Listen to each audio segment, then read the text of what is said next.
শেখ হাসিনার গ্যারান্টি চেয়েছেন তিনি ক্ষমতায় থাকবেন পার্শ্ববর্তী দেশের কাছে, তাই তিনি সবার আগে নিজের মাথাটা বিক্রি করছেন তাদের কাছে। আমরা দেখছি পৃথিবীর সমস্ত গণতান্ত্রিক দেশ, আপনার আটলান্টিকের পাশের মার্কিন যুক্তরাষ্ট্র, ইউরোপ, চীন, সব দেশ বাংলাদেশের এই পরিবর্তন, এই মহা বিপ্লবের যে পরিবর্তন, সেই পরিবর্তনকে তারা ধন্যবাদ জানিয়েছে, তারা শুভেচ্ছা দিয়েছে। কিন্তু পার্শ্ববর্তী দেশ তারা খুবই অসন্তুষ্ট। তাদের সেখানকার মিডিয়া প্রতিদিন বাংলাদেশের বিরুদ্ধে বিষোদ্গার করছে, সংখ্যালঘুদের উপর অত্যাচার হচ্ছে। ভাই, আপনারা তো এখানে রাজশাহীর মানুষ, আপনারা বলুন, এই যে দুর্গাপূজা হয়ে গেল, এই দুর্গাপূজা কত শান্তিপূর্ণ দুর্গাপূজা হয়েছে? অতীতে কখনো এই ধরনের কোনো ঘটনা এত শান্তিপূর্ণ হয়েছে কিনা হাসিনার আমলে আমরা সেটা বলতে পারবো না, কিন্তু এইবার শান্তিপূর্ণ দুর্গাপূজা হয়েছে। কিন্তু তাতেও তারা সন্তুষ্ট নয়। এই কারণে তারা চায় যে বাংলাদেশে সংঘাত হোক, সহিংসতা হোক, বাংলাদেশে সাম্প্রদায়িক দাঙ্গা হোক, তাহলেই তারা বাংলাদেশের যে পরিবর্তন, এই পরিবর্তনের মুখে তারা চুনকালি দিতে পারে। কিন্তু এটা না হয়ে এখন অপপ্রচার, অপতথ্য দিয়ে তাদের মিডিয়া বাংলাদেশের ভাবমূর্তিকে বিনষ্ট করার প্রচেষ্টা করছে।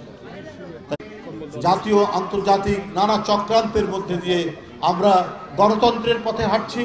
আমাদেরকে অতি দ্রুত গণতন্ত্রের আরো যে সমস্ত শর্ত আছে, অর্থাৎ অবাধ সুষ্ঠু নির্বাচন, সেই সুষ্ঠু নির্বাচন আমাদের নিশ্চিত করতে হবে। আমরা প্রয়োজনীয় যে সংস্কার, আমাদের জাতীয় সংসদ, সংবিধান, আমাদের পুলিশ প্রশাসন, আমাদের জনপ্রশাসন, সবকিছুর মধ্যে সংস্কার দরকার। কিন্তু এই সংস্কারের নামে কালক্ষেপণ করে শুধু এইটা নিয়ে বাদানুবাদ এবং এটা নিয়ে তর্ক বিতর্ক চললে পরে আমাদের যে প্রধান অবজেক্টিভ, বাংলাদেশের মানুষ 17 বছর তারা ভোট দিতে পারেনি, অবাধ ও সুষ্ঠু নির্বাচনকে আকাশের দূরতম তারা করে দেওয়া হয়েছে। মানুষ শুধু শোনে, জানে, কিন্তু আসলেই কোনো অবাধ সুষ্ঠু নির্বাচন হয়নি। এগুলো তো নিশ্চিত করতে হবে।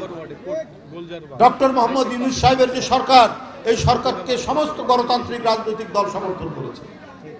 উনি একজন গুণী মানুষ, নিঃসন্দেহে তিনি বাংলাদেশের জন্য সম্মান বয়ে নিয়ে এসছেন, কিন্তু তাকে কোনো ধরনের বিভ্রান্তির মধ্যে যদি কেউ ফেলে, এটা তখন মানুষের কাছে বড় প্রশ্ন হবে। আপনি অবাধ সুষ্ঠু নির্বাচনের জন্য আপনি তারিখ ঘোষণা করুন, আপনি বলুন যে এত সময়ের মধ্যে নির্বাচন হবে এবং অবাধ সুষ্ঠু নির্বাচন, যদিও সেই বিষয়ে তিনি বারবার বলছেন। সুতরাং আমরা এই বিষয়ে আর কোনো কথা বলতে চাই না। সরকার যথাযথ উদ্যোগ গ্রহণ করবেন এবং সত্যিকার অর্থে একটা শক্তিশালী গণতন্ত্র, যেখানে প্রত্যেকটি মানুষ স্বাধীন থাকবে। শেখ হাসিনার আমলে আমরা কথা বলতে ভয় পেতাম, আমরা ডান দিকে তাকাতে ভয় পেতাম, বাম দিকে তাকাতে ভয় পেতাম, কখন গোয়েন্দা পুলিশ আমাদেরকে গ্রেপ্তার করে কিনা, কখন আইন শৃঙ্খলা বাহিনী আমাদেরকে তুলে নিয়ে যায় কিনা, আমি এই সমাবেশ করতে পারবো কিনা, এর কোনো নিশ্চয়তা ছিল না। আজকে কমপক্ষে সেই নিশ্চয়তা হয়েছে। নির্ভয়ে আমরা এসে কথা বলতে পারছি, আমরা সত্য উচ্চারণ করতে পারছি, আমরা আমাদের বক্তব্য রাখতে পারছি, আমাদের দাবিগুলো আমরা রক্ষা করতে পারছি।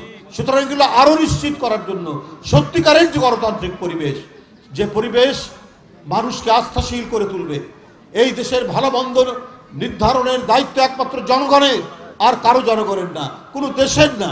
এই দেশ কিভাবে চলবে তার নীতিমালা নির্ধারণ করবে বাংলাদেশের জনগণ, অন্য কোনো দেশ এই নীতিমালা নির্ধারণ করে দেবে না।